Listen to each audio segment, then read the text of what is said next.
บายดีเด้อพ่อแม่พี่น้องกาสุกได้สบายดีเนาะวันนี้พี่น้องเบาคำแสงออกมาซอยปั้นข่าวหน้าไอดอนพี่น้องเลยคนหลายมาค้นเข่าแล้วก็มัดเข่าแล้วก็มาปั้นเข่าเนาะมาแต่เสาคนแหละค้นเข่าแล้วก็มัดเข่าแล้วก็ค้นเข่าเนาะกินเข่าแล้วก็นั่งเศร้าเมื่อยตอนนี้ก็ปั้นเข่าไอดอนเนาะปั้นหอบที่3เลยพี่น้องหอบที่3เลยตอนนี้ก็หอบจุดถ่ายเลยแหละได้ก็ได้มึงตอนมัวตอนแรกจักกระสอบ34ตอนนี้เด้อะไรชีวิตมึงกล่าวว่าตอนนี้นะกองก่อยมึงเปลี่ยนคำเบาใหม่ต้องหาปะตอนแรกกูก็ว่า3 เมตร 32อะไรกูก็สิเปลี่ยนคือกันเลยเปลี่ยนคำบอก ก็คือตอนแรกเราปั่นไปเลย2 เถื่อเนาะเปลี่ยนไม้แล้ว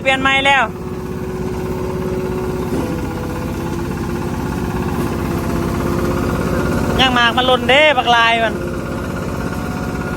ได้ก็สอบ ตัวมากมันหล่นอยู่พื้นเด้บักลายมันเนาะพี่น้องตอนนี้ก็ปั้นหอบที่3ได้แหละเนาะเพราะว่าเถื่อแรกแล้วก็ปั้นอยู่นี่ปั้นในหัวละเถื่อที่2แล้วก็ไปปั้นอยู่พูนมาดิรวมกันปั้นไปสุดก่อนนั่นได้27 สอบพี่น้องอันนี้มาปั้นรอบสุดท้ายกั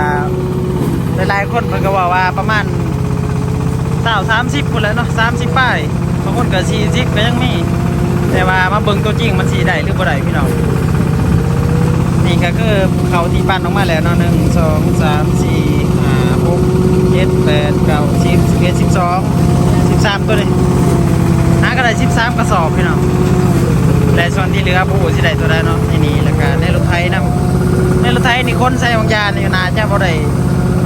หลายปานใดดอกเนาะมาเบิ่งนำกัน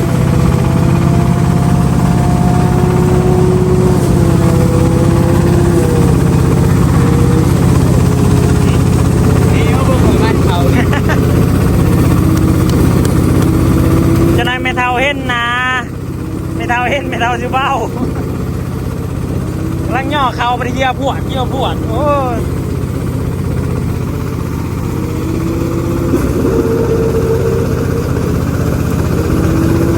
สิได้อยู่ประมาณ20 ป้ายแหละเยี่ยมมาแหละมาแก๊สเรา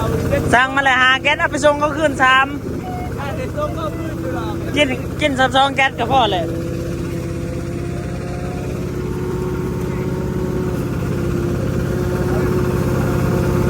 น้ำเบาสุกเนาะกำลังเห็นจับพรเข่าพี่น้องกำลังเห็นจับพรเข่า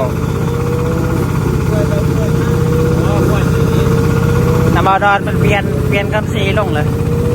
น้ำเบาดอนขึ้นแทนอ้าวเฮ็ด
ก็สิเบิดแล้วเนาะคือว่าเอารถไถมาใส่เกี่ยวสุดท้ายเลยคันอยู่ในรถเนาะแล้วก็เก็บพวกพรเรื่องแล้วก็เบิดพี่น้องเอ้ยได้เลยแม่น19กระสอบเลยพี่น้องแล้วก็ส่วนที่เหลือก็น่าจะยังอีกประมาณ 2-3 สอบนี่แหละส่วนที่เหลือเดี๋ยวมาเบิ่งตัวจริงเนาะว่าสิได้เท่าไรพี่น้อง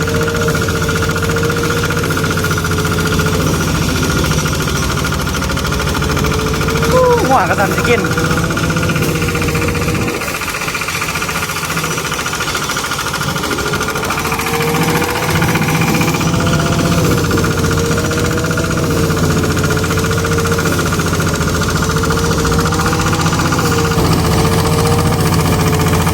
เพชรอะไรหน้าเขา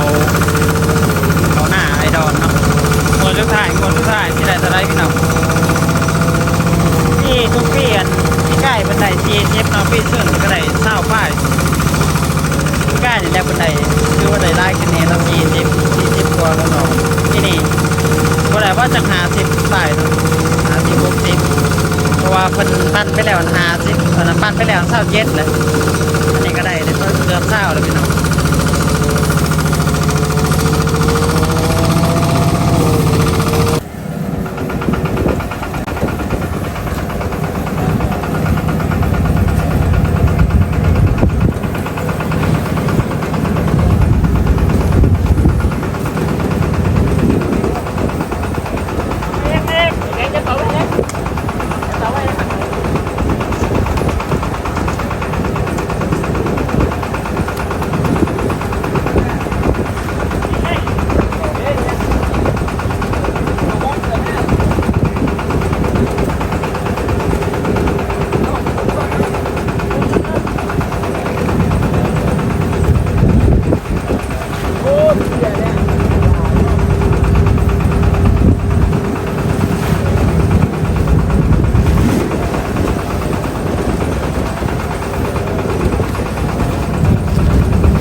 ยกพี่น้องยกอยู่นี่21สอบพี่น้องเอ้ย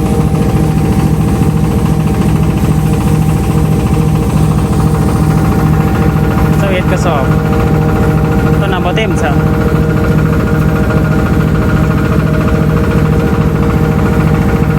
เก็บกูผิดหวังคิดนางง่อยๆอย่าดอนผู้ชื่นไปแล้วเขาได้48สอบครึ่ง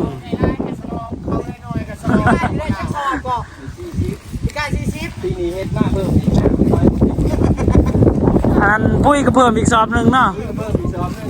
ยังได้หน่อยพี่น้องเอ้ยเช้า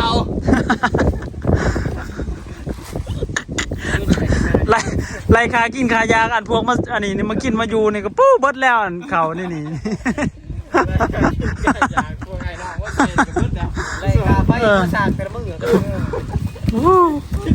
บ่คุ้มไปด้วยนะเห็นเอาสังคมเห็นเอาบัวกองซื่อขัดเจอเราสร้างคมนั่นนี่จาก2 ปีเนี่ยกูเบิ่งจะทุกข์กูบอกสังคมพอสังคมเลยบ้านไหนน้ำ ติดกล้องอย่างนี้เห็นด้วยหน้าเจ้าเนื้อใส่หนุ่มผู้หญิง62ก่อนชีวิตพิจารณาใหม่ก่อนจะคิดใหม่ก่อนนี่ไอ้ดอนเราเบานี่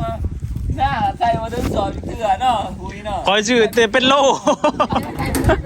หน้าคอยใส่แต่เป็นโล ใส่เป็นซองมันจะนิดหน่อย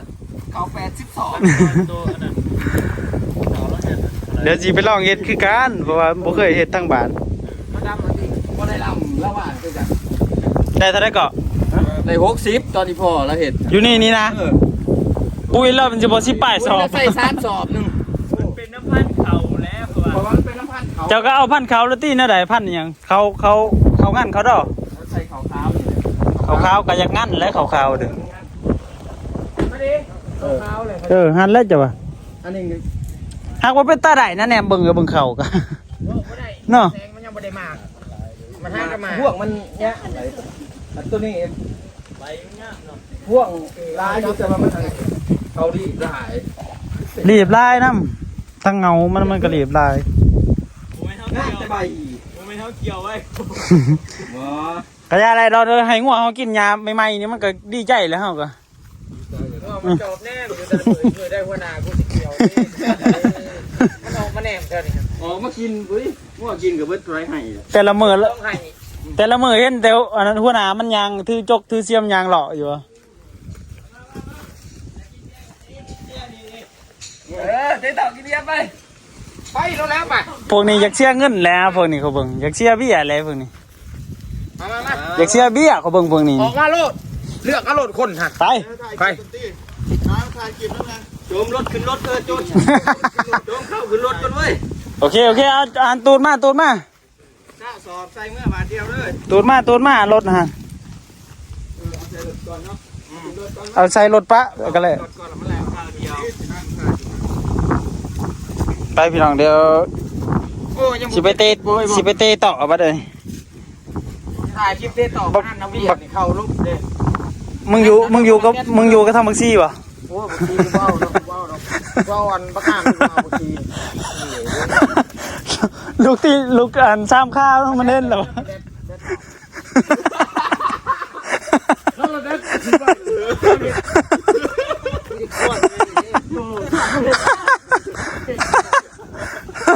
แบบยังแนมเบิ่งน้ำนะยังแนมเบิ่งน้ำนะแบบเงี้ยๆเบิ่ง